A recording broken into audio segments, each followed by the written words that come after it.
Բարև ձեզ սիրելի բարեկամների, ուրախ եմ ողջունել ձեզ իմ աստղային խորհրդատու Աննա Հաղվերդյանի հետ YouTube-յան ալիքում,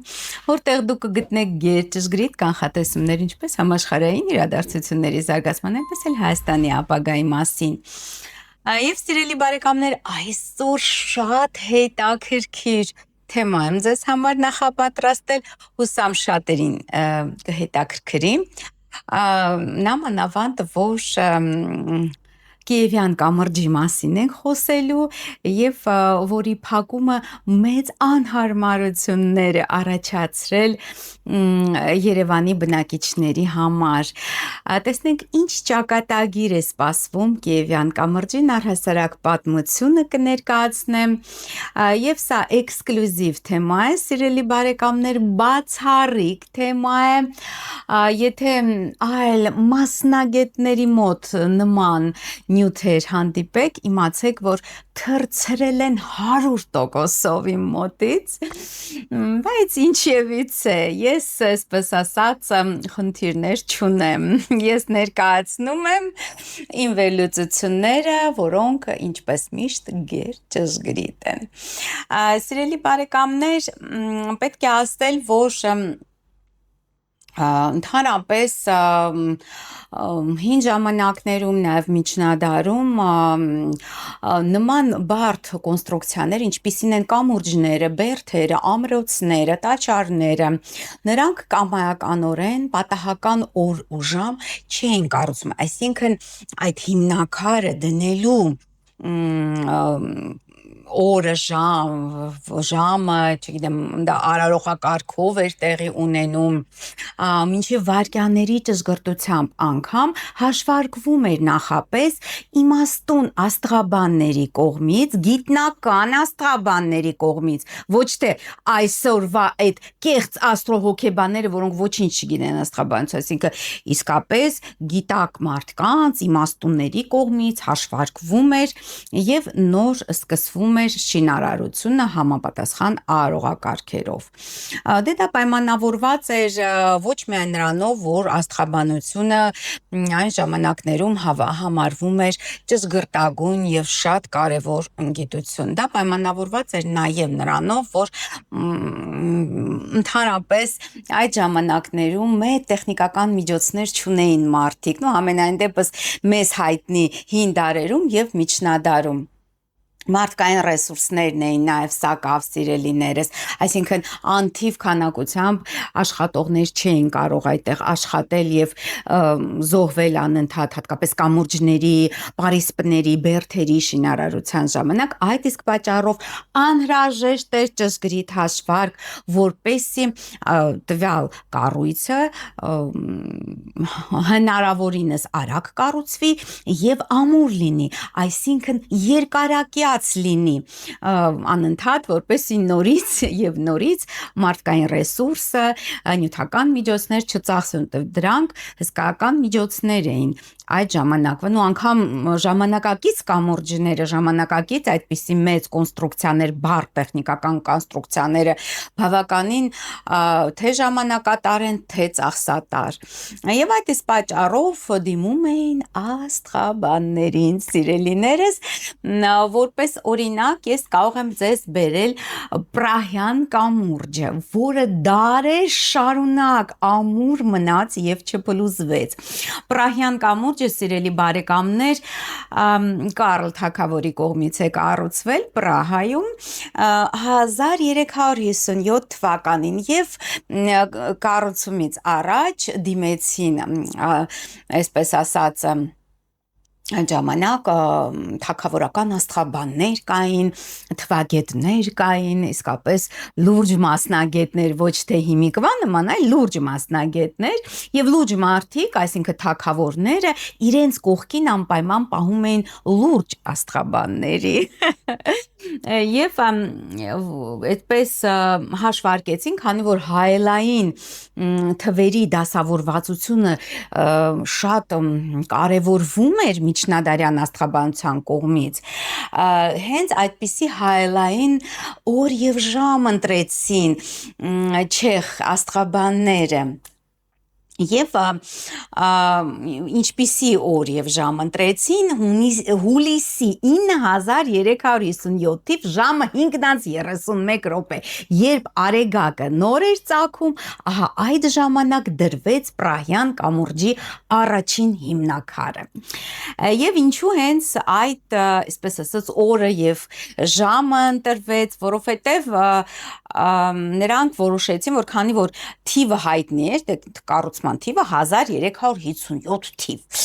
Ահա նրանք որոշեցին ավելացնել մի կատարյալ թիվ 9 եւ 9-ից սկսեցին այսպես այդ թվերը հայելային դասավորել։ Ստացվեց հուլիսի 9357 թիվ 5:31, ու այստեղ 5:31, եթե նկատեք 1357 այդ թվականի առաջի 3 թվերի հայելային արտապատկերումն է, որը շատ կարևոր է, հենց նաև ժամն է շատ կարևոր, որովհետև այս հիմնակարը դնելու ժամը պայմանավորում է ամբողջ այդ գործընթացի հաջողությունը, երկարակեցությունը եւ իսկապես Պրահյան կամուրջը կայուն է մինչ օրս, սիրելի բարեկամներ, եւ մինչ օրս զարմացնում է մարդկանց եւ հիացնում է մարդկանց, թե իր ամրությամբ, թե իր գեղեցկությամբ, թե իր տեխնոլոգիական լուծումներով եւ այլն եւ այլն։ Ինչը չի կարելի ասել ցավալիորեն մեր շատ սիրելի Կիևյան կամ մեծ Կիևյան կամրջի մասին։ Ինչու։ Սիրելիներս, որովհետև Կիևյան կամրջի շինարարությունը դուք գիտեք, որ սկսվել է 1949 թվականին եւ պետք է ավարտվեր, սիրելի բարեկամներ, 1951 թվականին, բայց ինչ-ինչ պատճառներով ինչ-որ խնդիրներ առաջացան եւ ժամանակին կամուրջը չհանձնվեց շահագործման, պետք է ասել։ Բացի դա,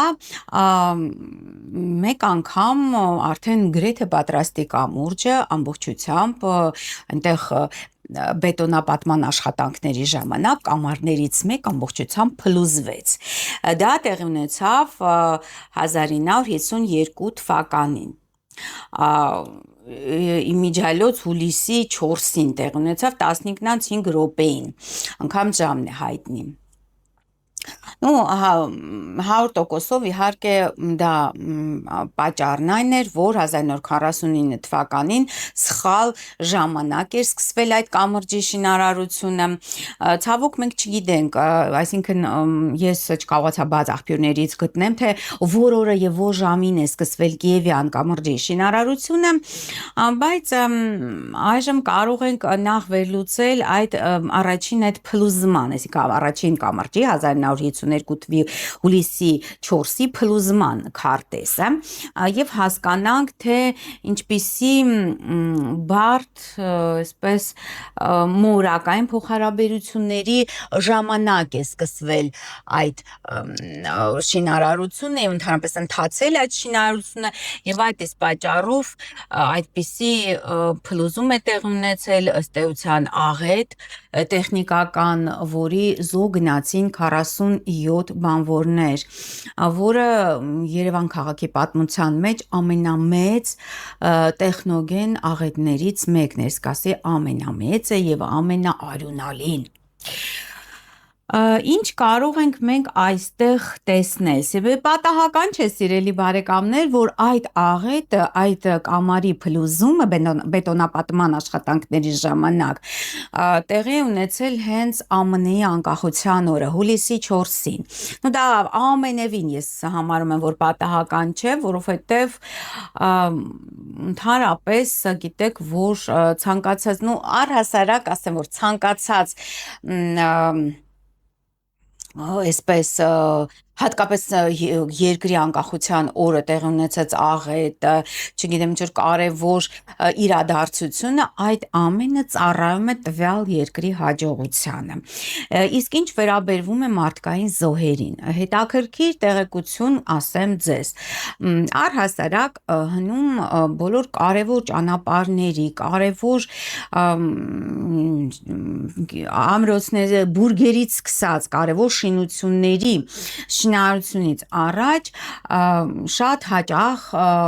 մատուցվում էին մարդկային զոհաբերություններ, ու նաև կենդանիների մատաղ էին անում, հնում դա մարդկային զոհաբերություններ են, երբեմն նաև միջնադարում որոշ ամրոցների այդպիսի պատմություն է հայտնի, որ մի թագավոր ոչ մի կերպ չէր կարողանում կառուցել իր ամրոցը, այսինքն ամրոցը անընդհատ փլուզվում էր եւ իմաստուն մարդկանցից մեկից հարցրեց եւ նրան ուրեմն խորհուրդ տվեցին մարդկային զոհաբերություն անել պատերի տակ շինարարությունից առաջ եւ վերջապես նա կարողացավ այդ թագավորը կառուցել այդ ամրոցը։ Նու այստեղ նմանատիպ պատմություն է տեղի ունեցել, ըստ էության, քանի որ մեկնարկի այսպես պահը շատ անհաջող էր ընտրված Կիևյան կամրջի մեկնարկի պահը, բնականաբար անհրաժեշտ եղան այդպիսի մարդկային զոհեր, մինչ կամուրջը ամբողջությամբ կկառուցվեր եւ կհանձնվեր շահագործման։ Սա հետաքրքիր տեղեկատվություն է, ինչ խոսք սիրելի բարեկամներ, եւ այժմ ես ներկայացնեմ այդ ուրեմն փլուզման աստղային քարտեզը, որը շատ հետաքրքիր է այն առումով, որ այստեղ Արեգակը, Վեներան եւ Ուրանը միացած են միմյանց։ Այսինքն Արեգակի եւ Ուրանի միությունը ինքնին խոսում է այն մասին, որ անսպասելի զարգացում է տեղի ունեցել, ինչ որ շատ կայծակնային արագությամբ նամանը 8-րդ տանն է այդ միությունը Արևի եւ Ուրանի, որը նշանակում է մարդկային զոհեր։ Այստեղ նաեւ տեսնում ենք ծագող Մարսը եւ Լուսինը, որում գտնվում են Մարսը գտնվում է կարիճ կենդանակերպում, որը նույնպես խոսում է շատ ինչ-որ արունահեղության մասին, ինչ-որ բարդ իրավիճակների մասին, ծագող նշանը նույնպես կարիճում է։ Նու այստեղ հետաքրքրական է, որ Լուսինը գտնվում է աղեղնավորում, որը հուշում է, որ ինչ-որ այնուամենայնիվ դրսի ազդեցություն այս փլուզման դեպքում եղել է։ Ես այդպես եմ կարծում։ Չի շրջանցել դրսի ազդեցությունը այս աղետը, որտեղ Լուսինը գտնվում է աղեղնավորում, որոշակի ազդեցություն դրսից անպայման եղել է։ Եվ բավականին լիքն է այստեղ այս քարտեզում նաև Արիուս կենդանակերպ, այստեղ Պլուտոնն է գտնվում հարավային հանգույցի հետ միացած եւ Պլուտոնը գտնվում է Մարսի միջալոց գտնվում է բռնի մահվան աստիճանում, Սատուրնը նույնպես գտնվում է բռնի մահվան աստիճանում,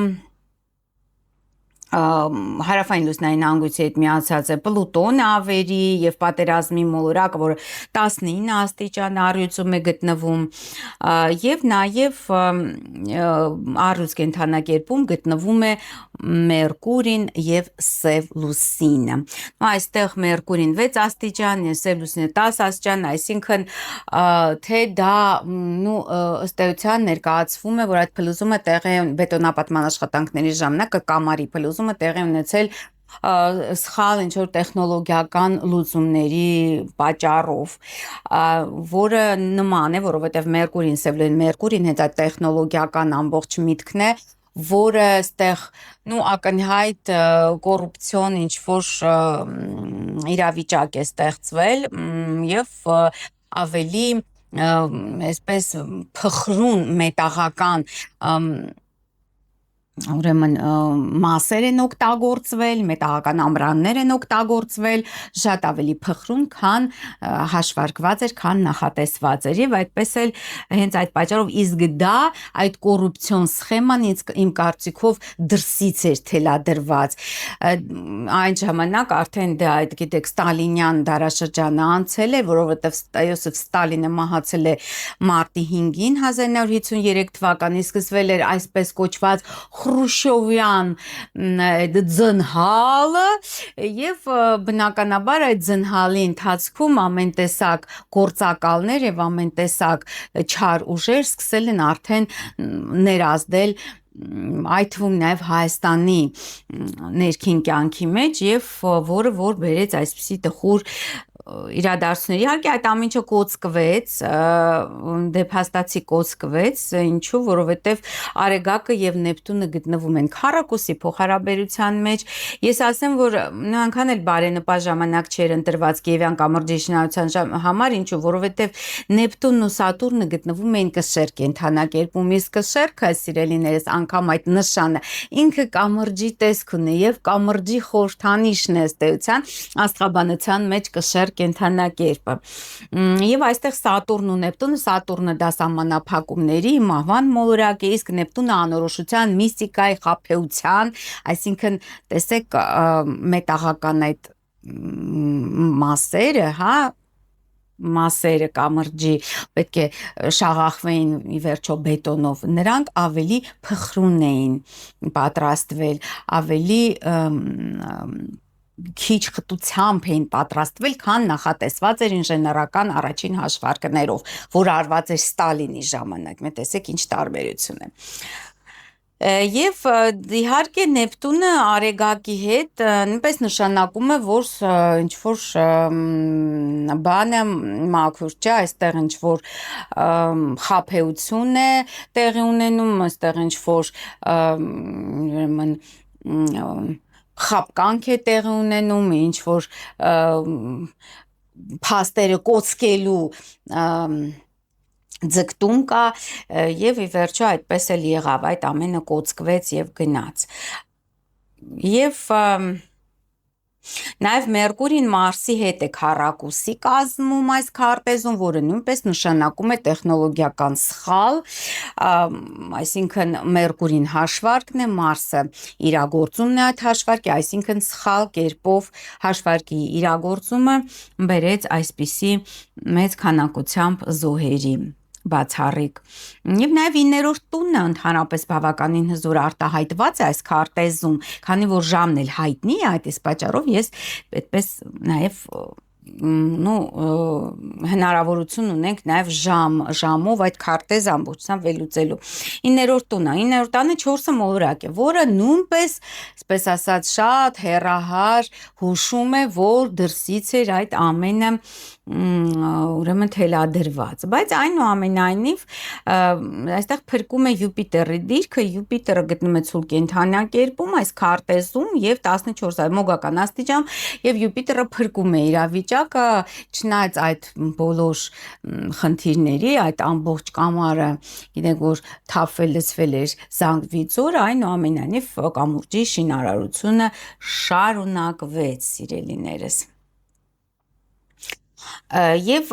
կամրջի շինարարությունը 52 թվականի սեպտեմբերին վերսկսվեց եւ ավարտվեց 1955 թվականի դեկտեմբերին, այսինքն նախատեսված ժամկետից 4 տարի անց, իսկ Կիևյան կամրջի բացումը տեղի ունեցավ մայիսի 12-ին 1956 թվականի, այսինքն նախատեսված ժամկետից 5 տարի ուշացումով կամուրջը այնուամենայնիվ հանձնվեց շահագործման։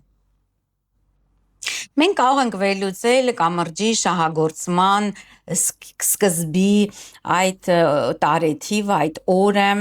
դա կարող ենք միայն վերլուծել, որովհետև ասացինք, որ շինարարության սկզբի օրը մեզ անհայտ է։ Այստեղ նույնպես որոշակի խնդիրներ կան, մայիսի 12-ին 1956 թվականին է այս կամուրջը հանձնվեց շինարարության, այդ ժամանակվա Եվրոպայում խոշորագույն իմիջիայլոց կամուրջներից մեկն էր Կիևյան կամուրջը, 60 մետր բարձրությամբ եւ շուրջ 335 մետր երկարությամբ, այնպես որ իսկապես հզոր, գրանձիոզ շինարարություն էր սովետական ժամանակահատված, ինչպես է մնացած այլ շինարարությունները միշտ ձգտում էին մեծը, լավը, ամուրը պատրաստել, որովհետև ենթադրվում էր, որ խորհրդային միությունը պետք է հարատևի դարեդար։ Եվ այստեղ ինչն է բարդությունը այս քարտեզում, Ուրեմն նախ քարտեզը, այսինքն այդ մայիսի 12-ը 12 օր առաջ է խավարումների միջանցքից, այսինքն ըստ էության ընկնում է խավարումների միջանցքի մեջ։ Օրը շաբաթ էր, ծագող նշանը կույս, այսինքն շատ բծախնդրորեն էին վերաբերվել խնդրին, միջալոց նաև շինարարության մեջ ներգրավել էին ուրեմն գերմանացի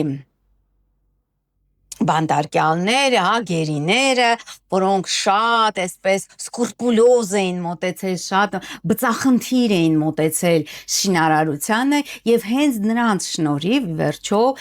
կարողացանք գլուխ բերել այս բար տեխնոլոգիական նախագիծը եւ ավարտել կամրջի շինարարությունը։ Այստեղ արեգակը 21 աստիճան ցուլ կենթանակերպում է միջալոց հետաքրքիր է որ օկուլտ միստիկ ինչ որ էլեմենտ կա Կիևյան կամրջի մեջ ես մի փոքր անց կանդրադառնամ թե ինչու է այդպես ուրեմն արեգակը 21 աստիճան, այստեղ նա քառակուսի է Մարս մորակի հետ, որը գտնվում է 17 աստիճան ջրհոսում եւ երկվորյակում են գտնվում հարավային հանգույցը Մերկուրին եւ Լուսինը։ Լուսինը երկորյակում իհարկե ինքնին այնքան էլ բարենպաստ չէ ամրության տեսակետից կամրջի, բայց ես ուզում եմ նաեւ ձեր ուշադրությունը հրավիրել Ուրան մորակ անընդհատ գրեթե բոլոր դրվագներում կամրջի հետ կապված նա ինչ որ ի հայտ է գալիս Ուրան մորակ այստեղ այս քարտեզում 28 աստիճան խեցգետնում է գտնվում եւ բռնի մահվան աստիճան Ուրան մորակը գիտեք խորհրդանշում է անսպասելի զարգացումներ, հեղափոխություններ, հեղաշրջումներ ես ուզում եմ հիշեցնել ձեզ որ մինչ Նիկոլ Փաշինյանի իշխանության գալը այսինքն մինչ այդ հեղափոխության ընդհանրապես սկիզբը տեղի էր ունենում նախագահի ինագուրացիան այդ Արմեն Սարգսյան կոչեցյալի ինագուրացիա, շպիոնի ինագուրացիան մարզահամերգային համալիրում եւ այնտեղ հավաքվել էր Հայաստանի բոլոր քաղաքական եւ բիզնես էլիտան, բոլոր այնտեղ կային դեպուտատներ, մեծահարուստներ, օլիգարխներ, ցանցային խանութների տերեր եւ այլն եւ այլն եւ փակ էր ամբողջ այդ Հալաբյանը, Կիևյանի կամուրջը, բոլորը փակ էր եւ այդտեղ շատ հետաքրքիր տեսարան էր, որ մինչ այդ ինագուրացիայի ավարտը դա ուղղակի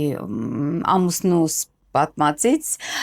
նա դուրս էր եկել զբոսանքի եւ տեսավ որ տանակ տեսարան որ բոլոր այդ մեծահարուստները թողած իրենց մեքենաները իրենց այդ ամեն ինչը որոնք Կիևյանի վերջում են կանգնած ամբողջ այդ Կիևյան կամուրջը ոտքով անցնում են եւ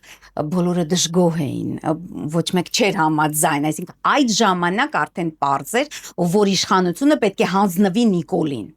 Եվ այս Կիևյան կամրջի այս Ուրանը, որը խեցգետնում է գտնվում, ընդհանրապես փլուզում է երկիրը, ոչնչացնում է պետական ամբողջականությունը, այստեղ շատ հստակ արտահայտված է սիրելիներս։ Եվ Սատուրն մորակի հետ այդ Ուրանը կազմում է մորակային մոտ է մորակային փոխհարաբերության եւ նաեւ Յուպիտերը Պլուտոնի հետ միացած է այստեղ Պլուտոնը 26 աստիճան առյուծում Յուպիտերը 22 աստիճան առյուծում միջալոց շատ հետաքրքիր է հիմա երբ փակվել է Կիևյան կամուրջը նույնպես մոտակա ժամանակներում Յուպիտերը մոտ կգործի առյուծ այսինքն Յուպիտերն ու Ուրան ինչ որ շատ կարեւոր նշանակություն ունեն այս կամրջի հետ կապված Եվ Մերկուրին այստեղ ուրեմն նույնպես հարավային հանգույցի հետ է, որը խիստ անբար, բայց ինքը շատ բարենպաստ թագավորական աստիճան, ինչ որ թագավորական օրնությամբ, 5 դարերի տաճարների օրնությամբ, չգիտեմ, աղոթքով ի վերջո կայացվեց այս կամուրջը։ Սրա մասին է խոսքը։ Բայց Սատուրնը աղեղնավորում է նույնպես վերընթաց լուսնային հանգույցի հետ, Մարսը ջրհոսում է, որը նույնպես խորհրդանշում է հեղափոխական ինչ-որ զարգացումներ, Մարսը դիմակայում է Յուպիտերին, Նույնպես, այսինքն այդ էլիտային, պետական էլիտային դիմակայում է Մարս մոլորակը, որը ազատության խորհրդանիշն է, հենց այդ քայլելու խորհրդանիշն է, Գյումրիից երկար քայլելու խորհրդանիշն է, այսինքն փաստացի Կիևյան կամրջի այս բացման օրվա մոլորակային դիրքերի մեջ ամրագրված է հենց այդ իրադարձությունը, կարևոր իրադարձությունը, որը տեղի ունեցավ, կարծեմ, մարտին էր 2018 թվականի մարտի, այն ժամանակ, երբ որ թե ապրիլի սկզբին, ապրիլի մեջ էր, մինչ այդ իհարկե հեղափոխության սկիզբը, եւ մենք տեսանք, թե այդ մեծահարուստները ջղայնացած ոնց էին քայլում Կիևյան կամրջի մոտով դեպուտատներ, ցանցային խանութի տերեր, օլիգարխներ, ջղայնացած, բայց նրանք այլ ելք չունեին, նրանք պետք է այդ Նիկոլ Փաշինյանի ելքի, այսինքն ելք շարժում են մուտքի հետ համաձայն լինեին, այլ տարբերակ չկար։ Այս սրա մասին է խոսում, տեսեք ինչ հեռահար տարիներ, կարելի ասել տասնամյակներ անց այս ամենը իրագործվեց։ Եվ նաև Արեգակը սև լուսնի է, շատ հետաքրքրական է, 17 աստիճան այդ եղջյուրում է, սև լուսինը գտնվում է բռնի մահվան աստիճանում եւ հենց այդ նույն ժամանակ, այսինքն այդ նույն դիրքի վրա, երբ սև լուսինը այդ եղջյուրում էր, հիմնադրվեց Հայաստանի 3-րդ հանրապետությունը, հա, նույնպես շատ խորհրդանշական է։ Իմ մոտ միտք առաջացավ, ես այժմ կհամեմատեմ Հայաստանի 3-րդ հանրապետության քարտեզի հետ, որտեղ հենց նոր այդ միտքը փայլատակեց ուղեղումս, շատ հետաքրքիր է տեսնել իսկապես այդ իրադարձությունները ինչպես են կապված։ Սեպտեմբերի 21, չեմ ուզում շատ երկարացնեմ վիդեոն, մինչև 1 ժամ տևողություն կունենա, կարծում եմ, 91, ահա, եւ ժամը 14:47 րոպե։ Տեսնենք ընդհանրապես ինչ կապ կա այստեղ։ Այստեղ շատ հետաքրքիր կապ եմ տեսնում ես, նախ լուսինը, լուսինը Մարսի հետ, այսինքն այդ նույն նշանում, որտեղ Հայաստանի Հանրապետության Սատուրնն է եւ լուսինը ջրհոսում գտնվում է կամուրջի Մարսը։ Մարսը Հայաստանի Հանրապետության Մարսի հետ կամուրջի Մարսը լավ մորակային փոխհարաբերության մեջ է։ Հետաքրքիր է, որ Արեգակը դիմակայում է Պլուտոնին Հայաստանի Հանրապետության, Պլուտոնը, գիտեք, Հայաստանի Հանրապետության 18 աստիճան կարիճում է գտնվում եւ ուրեմն ավերիճ աստիճանում, իսկ կամրջի Արեգակը գտնվում է ցուլ կենթանակերպի 21 դիմակայություն այստեղ։ Նույն աստիճաններում են գրեթե սև լուսինները, 1 աստիճան տարբերություն, կամրջի լուսինը 17 աստիճան այդ եղջյուրում, Հայաստանի Հանրապետության սև լուսինը 16 աստիճան, այսինքն ըստ էության Հայաստանի 3-րդ հանրապետությունը հիմնվել է այդ Կիևյան կամրջի բացման սև լուսնի պարբերաշրջանի հետ կապված, որը որ իհարկե շատ բացասական խորհուրդ ունի Հայաստանի Հանրապետության համար առհասարակ։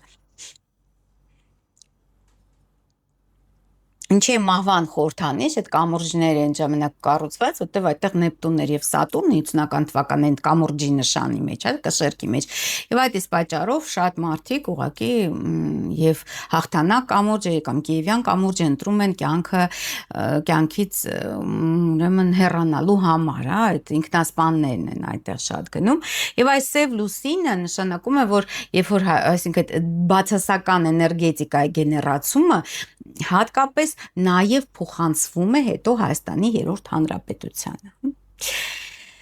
Վեներան այստեղ Յուպիտերի հետ լուսինը դիմակայում է Պլուտոնին, իմիջիալոց դիմակայում է Պլուտոնին կամրջի, Հայաստանի Հանրապետության լուսինը դիմակայում է կամրջի Պլուտոնին։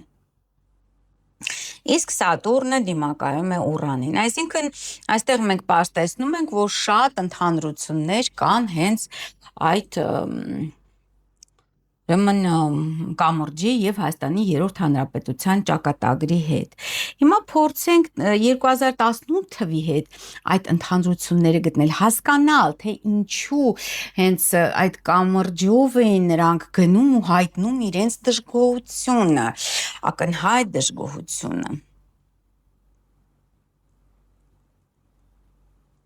2018 թիվը տեսնենք,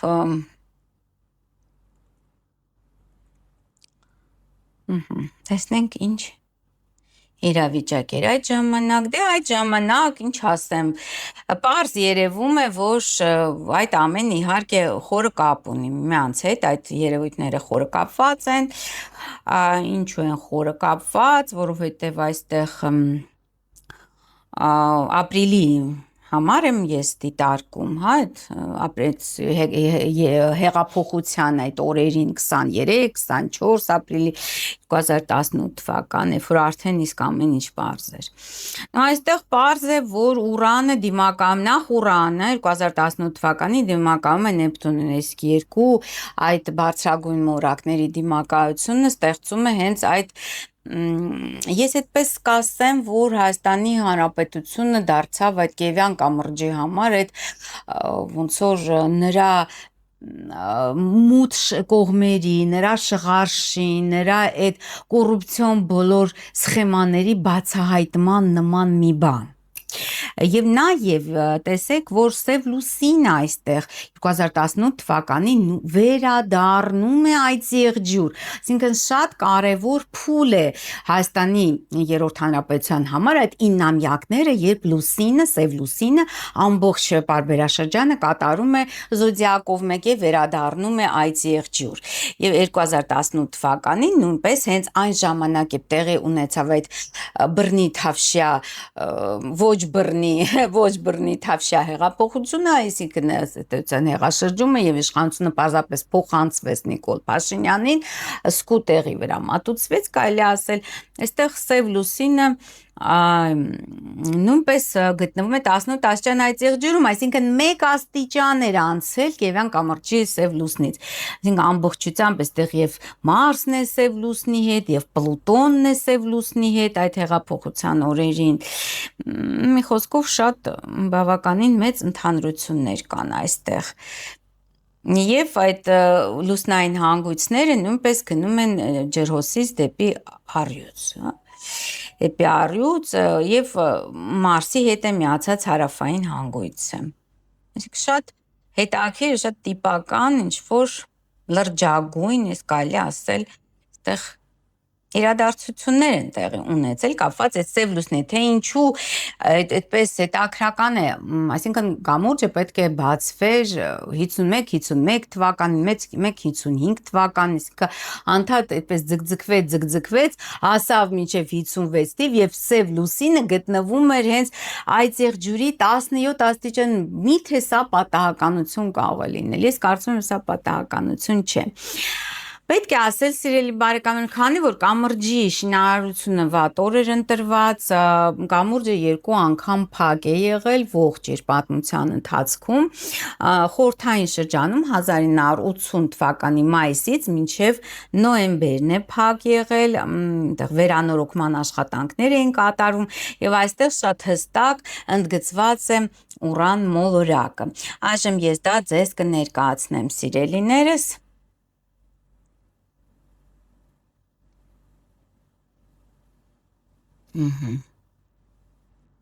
Մայիսից մինչև ուրեմն նոյեմբեր փակ է եղել 1980 թվականի։ Այստեղ շատ հետաքրքրական է, որ նույնպես այդ մայիսին, հենց մայիսի կեսերին եմ ես նայում, Մերկուրին միացած էր հարավային լուսնային հանգույցի հետ, ինչպես եւ կամրջի աստղային քարտեզում նույնն է։ Այս քարտեզում ես մայիսի 18-ն եմ նայում, չգիտես ինչի մայիսի 18, տեսնենք ավելի լավ կլինի սոլարը նայենք։ Սոլարը դիտարկենք, հա, մայիսի 12-ը։ Դիտարկենք սոլարը կամրջի եւ հիմա տեսնենք, թե արդեն կանցնենք հիմիկվա այս ընթացքին, թե ինչի փակ է։ Նախ Ուրանը դիմակայում է Արեգակին։ Ուրանը դա ոչ միայն հեղափոխության խորհրդանիշն է, անսպասելի զարգացումների խորհրդանշող մոլորակը, այլ Ուրանը նաև էլեկտրականության ղեկավարն է մեր արդի ժամանակահատվածում, որտեվ հին դարերում Ուրանը հայտնի չէր, Ուրան մորակը հայտնի, Ուրանը հայտնի էր իբրև հին հունական դիցաբանության, հա, մեջ, բայց հայտնի չէր մոլորակը։ Եվ նոր ժամանակներում է հայտնաբերվել Գերշելի կողմից Ուրանը եւ նա նաև խորհրդանշում է տեխնիկական զարգացումը, նորագույն տեխնոլոգիաները, հոսանքը, էլեկտրականությունը եւ այստեղ այդ Ուրանը սկսել է դիմակայել Արեգակին, այդ ժամանակ հենց փակվել է Կիևյան կամուրջը գրեթե ճշգրիտ դիմակայության ժամանակ։ Սա նշանակում է սիրելիներս, որ հնարավոր է ուրեմն հոսանքի հետ կապված ինչ որ խնդիրներ կան կամրջի վրա, անհասկանալի բնույթի խնդիրներ, որը պայմանավորված է հենց անոմալ տարածքով, այսինքն տարածքի անոմալ էներգետիկայով։ Սիրելիներս, ես իմ Facebook-յան եթերներում բազմիցս անդրադարձել եմ, որ այդ տարածքը, այսինքն Ծինծեռնակաբերդի տարածքը, այդ Օհարակից Դալմայի այգիները եւ կիրճը ամբողջ Զանգվի կիրճը, նրանք հնագույն քաղաքակրթությունների բնակատեղին էին, հնագույն շրջան, այսինքն նախաջրհեղեղյան շրջանում, այսինքն 12,000 տարի անց, ավել, մինչ մեր թվարկությունը, 12,000 տարի առաջ, երբ դեռ այսպես Նոյը ջրհեղեղը տեղի չէր ունեցել, Նոյը դեռ չկար, բայց Հայաստանի տարածքում, այսինքն հայկական լեռնաշխարհում ապրում, զարգանում էին բարձրագույն տեխնոլոգիաներ ունեցող քաղաքակրթություններ եւ որի հետաքրքիր ապացույցը գտնվեց մյուս կամրջի հաղթանակ Պաբեդա մոստի շինարարության ժամանակ, եթե ձեզ հետաքրքիր, ես կանդրադառնամ նաև հաղթանակ կամրջի շինարարությանը, հայտնի է, որ այդ ժամանակ գտնվեց ինչ որ անհասկանալի ծագման սյուն, մետաղական սյուն, այդ հիմքերը փորելու ժամանակ, կամրջի հիմքերը դնելու ժամանակ գետնի տակից հայտնվեց այդ անհայտ ծագման սյունը, որը հնարավոր չէր եւ ընդհանրապես հնարավոր չեղավ կտրել որևիցե էլեկտրական գործիքով այդ ժամանակ արկա 50-ական թվականներին արկա այդ տեխնոլոգիաները չկարողացան մեկ կտոր կտրել այդ մետաղից եւ սա պարզ է որ նախամարտկային հնագույն քաղաքակրթությունների այսպես ուղղակի հուշարձան է իրականում եղել է իրոք այնտեղ բնակավայր եւ զարգացել են այդ բարձրագույն տեխնոլոգիաներ ունեցող քաղաքակրթությունները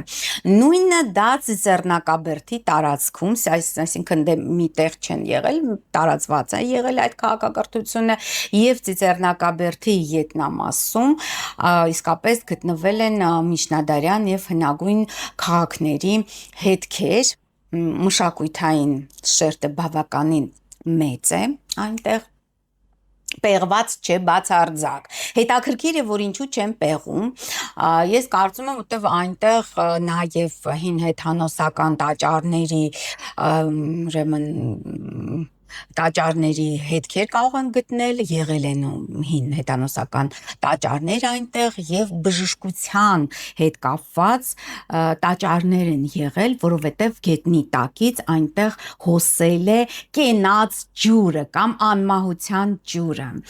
Եվ շատ հետաքրքիր է թե ինչու հենց Ծիծեռնակաբերդի տարածքը ընտրվել է հենց Փրև գերեզմանոց, որտեղ այնտեղ կառուցվեց հուշահամալիրը, հա, այդ Եղեռնի զոհերի հուշահամալիրը 1965 տարիներ հետո 1965 թվականին այդ կամուրջների շինարարությունից հետո է դա եղել Ինչու դա տեղի ունեցավ, շատ տարօրինակ է իմ համար, նույնպես պատահական չէ, ես կարծում եմ, որ հենց այդ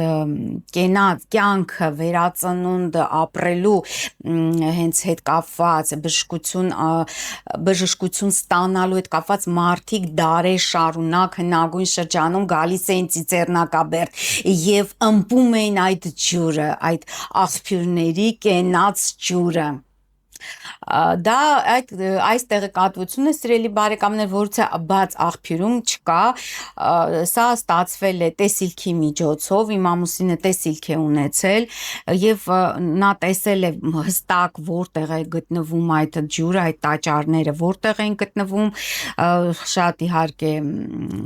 խորը մշակութային շերտեր կան, ես կասեի մի քանի մետրանոց, այնտեղ գրեթե ինձ թվում է հնարավոր չէ պեղումներ անցկացնել,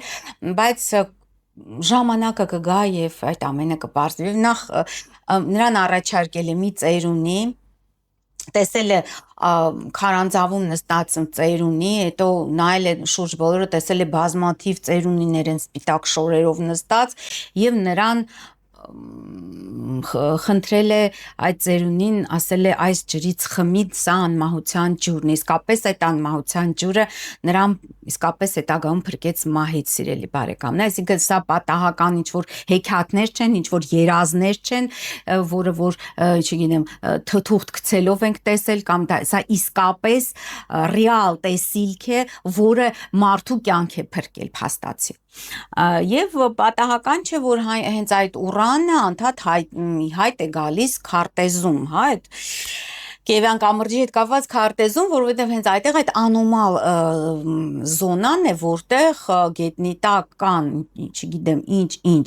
ճեղքվածքներ, որտեղից հենց գալիս է այդ կենաց ջուրը իմ կարծիքով, սա է։ Եվ այդ ուրան հենց այդ հոսանքի խափանումները Կիևյանի վրա, ես չգիտեմ դա իրողություն է, թե դա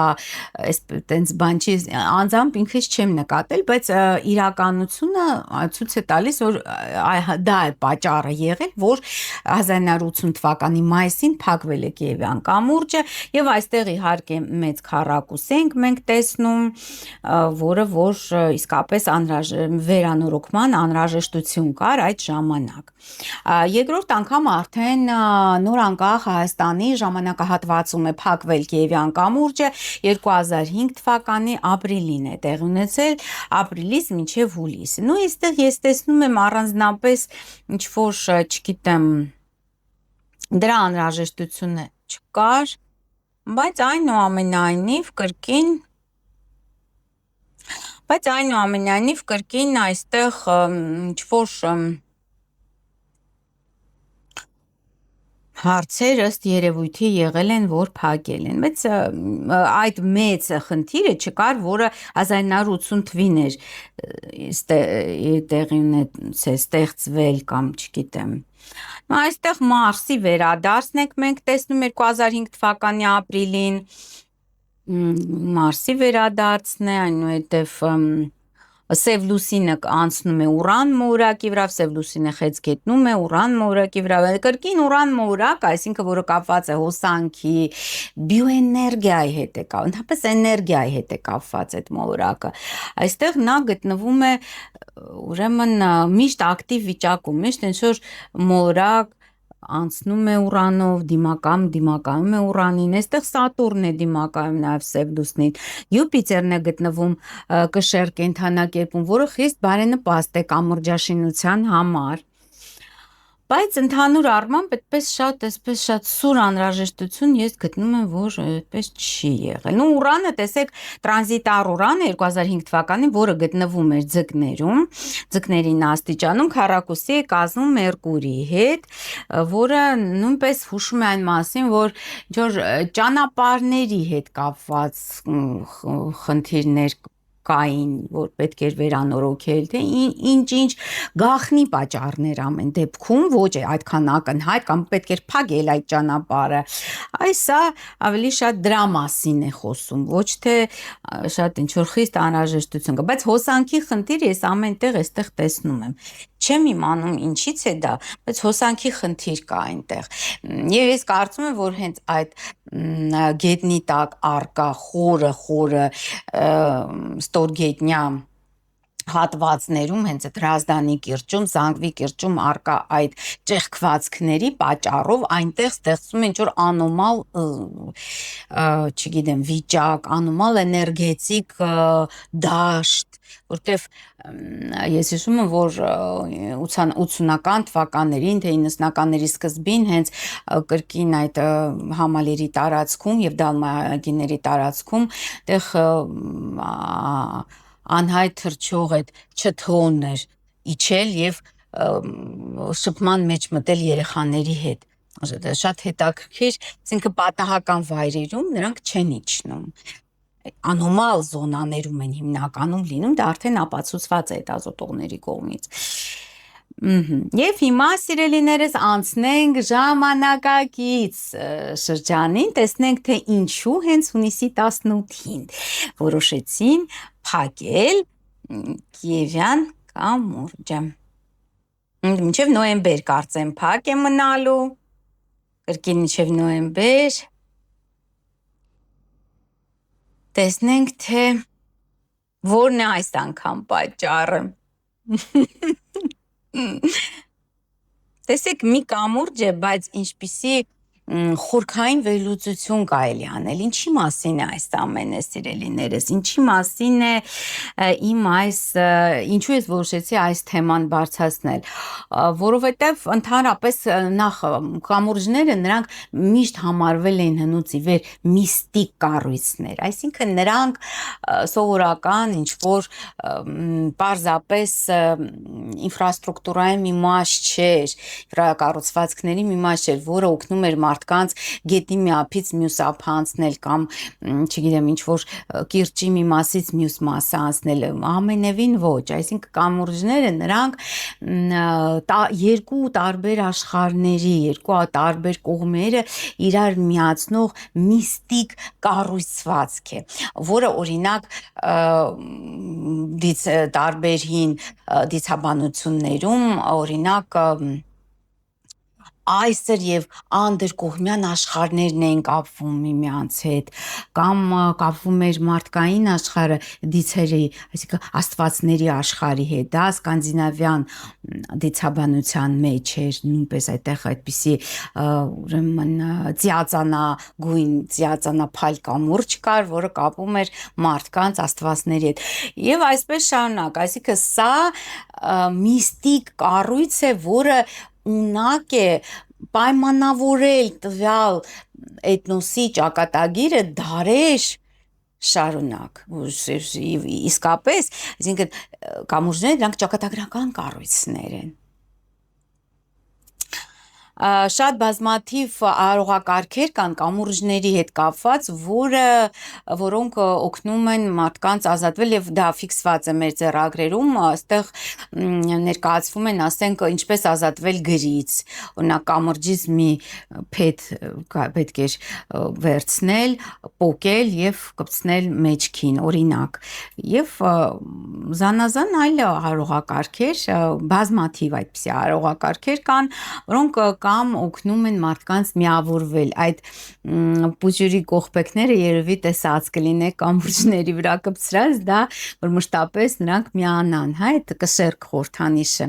կշերք կենթանակերպի խորհրդանիշը, որը որ եւ զուգընկերության, եւ ամուսնության, եւ կամրջի իմաստը ունի, եւ այդ իսկ պատճառով հենց կամուրջներին կպցնում են այդ կողպեքները, իսկ բանալիները գցում են ջուրը, որպեսզի ոչ ոք չկարողանա մարդկանց իրարից այսպես բաժանել, հա, դա եթե ուզում են միշտ լինել միասին մարդիկ, նույնպես մոգական ծիսակարգ է։ Եվ այդպիսի բազմաթիվ ծիսակարգեր կապված ինչ-որ բանից ազատագրվելու, ինչ-որ խնդրին վերջ դնելու։ Ես անձամբ ինքս զգացել եմ իմ կյանքի վրա, որ իսկապես երբ ես տեղափոխվեցի մշտական ապրելու Աչափնյակ 2013 թվականին, իմ կյանքում 180 աստիճան փոփոխություններ սկսվեցին եւ իսկապես ես անձնական համենայն դեպս խնդիրը կարողացա լուծել, որ ես կարծում եմ, որ երբեք այլևս չի լուծվի։ Այսինքն սա պատահականություն չէ, սա իսկապես ռեալ էներգետիկ մարդու վերատրանսֆորմացիայի խորհրդանիշ ունի, կամրջով անցնել հենց այդ իմաստ ունի։ Եվ ահա անցնենք 2026 թվականին, տեսնենք կփլուզվի թե կպահպանվի Կիևյան կամուրջը, իհարկե լավ կլինի, որ նա երկար պահպանվի, ընդհանրապես ըստ սովետական, այսպես ասած, գոստի այդ կամուրջը 150 տարվա կյանք պետք է ունենա, հիմա չգիտեմ, տեսնենք, հիմա հաշվարկենք նաև 150 տարի հետո արդյոք կանգուն կմնա կամուրջը, թե այն ամենից կփլուզվի, տեսնենք 26 թվականին ինչ է տեղի ունենում, 26 թվականին ուրեմն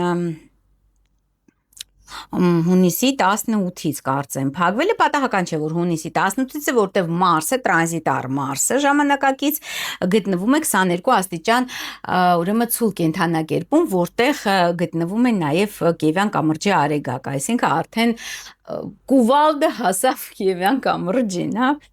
Այստեղ շատ հետաքրքիր է Ուրան մոլորակը, որը մշտապես, ինչպես մենք հասկացանք, ընդգծված է Կիևյան կամրջի հետ կապված բոլոր զարգացումներում, այստեղ Ուրանը, քանի որ երկվորյակներում է, մոտենում է Կիևյան կամրջի Մերկուրին, 8 աստիճան դեռ չի հասել, բայց 3 աստիճան արդեն մոտենում է։ Մարսը լուսինը դիմակայում էր Մարսին, իսկ Յուպիտեր մոլորակը, մեծերչանկության մոլորակ Յուպիտերը, նա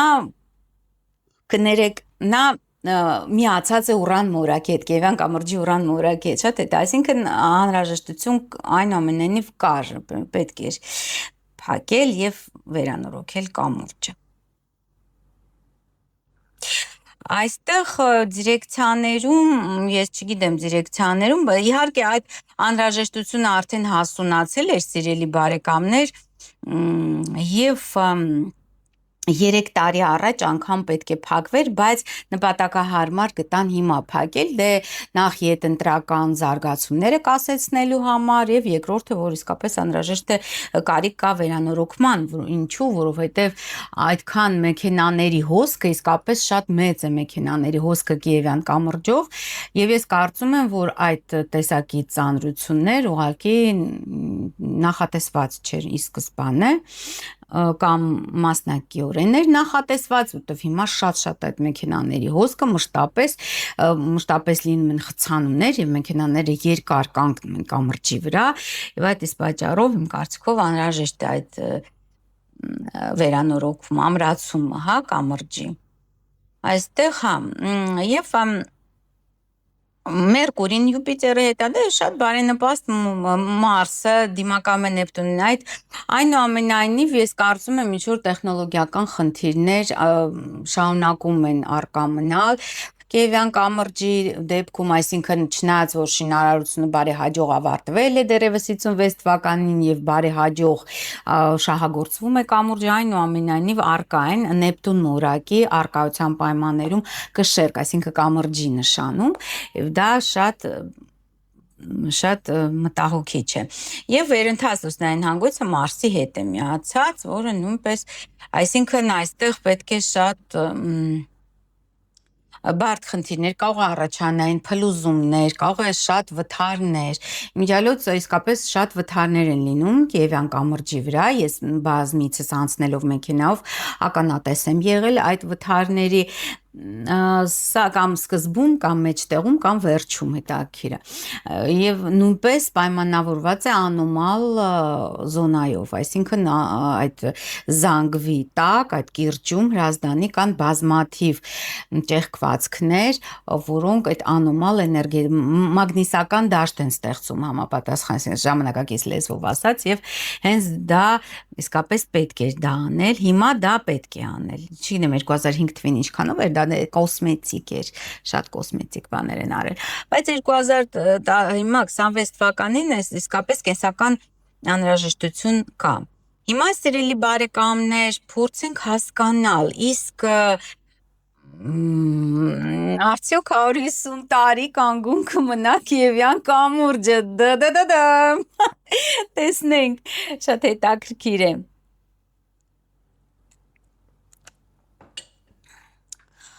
Նոր մտքովս անցավ, դա մի հատ հաշվարկել չէի, հաշվարկել ճիշտ ասած, ես առաջին անգամ եմ սա հաշվարկում, իսկապես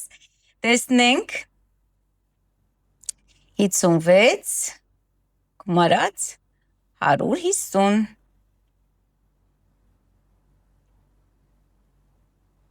2106 թվականն է, սիրելի բարեկամներ, հեռավոր ապագա տեղափոխվենք։ Ահա, տեղափոխվենք հեռավոր ապագա եւ տեսնենք արդյոք Կիևյան կամուրջը կանգուն է մնալու։ Այստեղ շատ հետաքրքիր է, որ շատ հետաքրքիր է, շատ։ Տեսեք, Ուրանը կրկին անգամ մոտեցել է Արեգակին։ Այսինքն 2106 թվականին Ուրանը կրկին ցուլ կենթանակերպով է անցնելու, որը ինչ է նշանակում, որը նշանակում է, որ մեծ Հայաստանում պետական ցնցումներ են լինելու, այսինքն Հայաստանի Հանրապետությունում նոր հեղափոխություն է լինելու, նոր վերելք է լինելու, նոր տարածքներ են գրավվելու, բայց այստեղ վտանգ կա Կիևյան կամրջի համար, որոշակի, որովհետև նաև ուրեմն հարավային լուսնային հանգույցը անցնում է Արեգակով, որը խլում է հաջողությունը եւ քչացնում է էներգիան ընդհանրապես տվյալ գործընթացի, որը մենք վերլուծում ենք, թե մարդ լինի, թե կամուրջ լինի, թե ամրոց լինի, թե ցանկացած գործընթաց։ Այստեղ Պլուտոնը նույնպես մոտակայքում է գտնվում Արեգակին։ Ինձ թվում է, որ Կիևյան կամուրջը այնուամենայնիվ մեծ տրանսֆորմացիաների է ենթարկվելու, եթե ամբողջությամբ չվերակառուցվի, կարող է եւ վերանալ։ Կարող է եւ վերանալ, նամանավանդ որ Պլուտոնը անցնում է Արեգակի վրայով, որը շատ այսպես էպոխալ մեծ փոփոխությունների, ցնցումների խորհուրդ ունի։ Այստեղ Ուրանը անցնում է Արեգակով արդեն, տեսանք Մերկուրին հետընթաց է այստեղ, նույնպես Սև լուսինը վերադարձել է այդ եղջյուր, ինչպես եւ ասեցի, Հայաստանի Հանրապետության համար այն 9-ամյա փուլերը, որոնք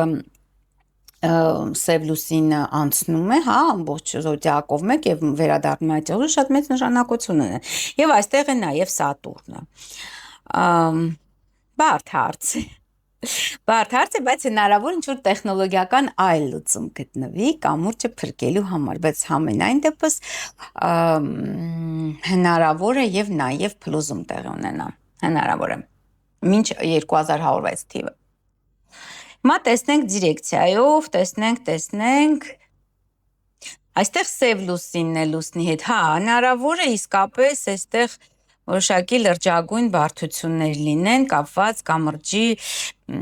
կանգուն մնալու հետ։ Այո։ Հնարավոր է եւ կարծում եմ ուղղակի չեն հասցնի մինչեւ այդ փլուզումը եւ այլ տեխնոլոգիական լուծումներ գտնեն, արդեն արհեստական բանականության շնորհիվ, արդեն, չգիտեմ, ինչ-որ այլ նորագույն տեխնոլոգիաների շնորհիվ եւ հնարավոր է միանգամայն այլ տեսք ունենա Կիևյան կամուրջը այդ ժամանակ 2106 թվական չգիտեմ, այդքան ապրող կլինի դիտողների մեջ, թե ոչ, չեմ իմանում, բայց ամեն դեպքում կպահպանվի, այսինքն կամուրջի գաղափարը կպահպանվի, բայց միանգամայն այլ կոնստրուկտիվ լուծումներ կունենա, հա։ Այդպես կարելի ասել, դեպ այստեղ շատ եւ Սև լուսինը լուսնով եւ խոսքով շատ բարդ խնդիրներ կարող են առաջանալ, հատկապես լուսինը, քանի որ խորհրդանշում է ժողովուրդը, մարդկանց, Սև լուսինը երկորակներում եւ որ անցնում է լուսնի վրայով, արդեն նշանակում է, որ արդեն վնաս է լինելու մարդկանց, հա, ովքեր կանցնեն այդ կամրջով, Արեգակն է գտնվում կշերքում դիմակայում է Սատուրնին, մի խոսքով բավականին իհարկե բավականին բարդ իրավիճակ է։ Մարսն է դիմակայում Սև լուսնին, այսինքն կոնստրուկտիվ լուրջ փոփոխություններ են լինելու եւ իսկապես միանգամայն այլ տեսք է ունենալու Կիևյան կամուրջը, հնարավոր է այդ ժամանակ արդեն արկա լինեն թռչող ինչ-որ մեքենաներ, տաքսիներ եւ կամուրջը արդեն այդքան մեծ նշանակություն չունենա, որ պահպանվի իբրև դե ուղղակի ճարտարապետական հուշարձան, սովետական միության, այդպիսի հուշարձան երիտասարդների հիշողության մեջ ինչ-որ պայծառ կետ, բայց մեծ կիրառական նշանակություն չի ունենալու։ Ահա այսքանը, սիրելի բարեկամներ, Կիևյան կամուրջի մասին, գրեք մեկնաբանություններում, ինչ եք մտածում այս ամենի մասին, ինչ որ ես ձեզ ներկայացրեցի, գրեք ձեր հարցերը, արդյոք կցանկանաք նաև Պաբեդա մոստի հաղթանակ կամուրջի վերլուծությունը իմանալ, նույնպես շատ կարևոր կամուրջ է Երևանի մասշտաբով շատ կարևոր կամուրջ է, կապում է քաղաքի բազմաթիվ հատվածներ, կենտրոնը, չգիտեմ, դեղ 16 թաղամաս է, Աչափնյակը, Մալացիան, կարևոր տրանսպորտային հաբ է, նաև հաղթանակի կամուրջը։ Ահա այսքանը, սիրելի բարեկամներ, անպայման բաժանորդագրվեք Աստղային խորհրդատու Աննե Հաղվերդյանետ իմ YouTube-յան ալիքին։ Կիսվեք այս վիդեոներով սոցցանցերով, գրեք մեկնաբանություններում, ինչ եք մտածում այս ամենի մասին, եւ նաեւ հետեւեք ինձ իմ երկրորդ YouTube-յան ալիքով, Աստրոմագ եւ Թալիսմաններ YouTube-յան ալիքով, նաեւ Facebook-ով, TikTok-ով, Telegram-ով եւ Instagram-ով։ Ես ձեզ ցանկանում եմ ամենայն բարիք, ստեսություն, կհանդիպենք։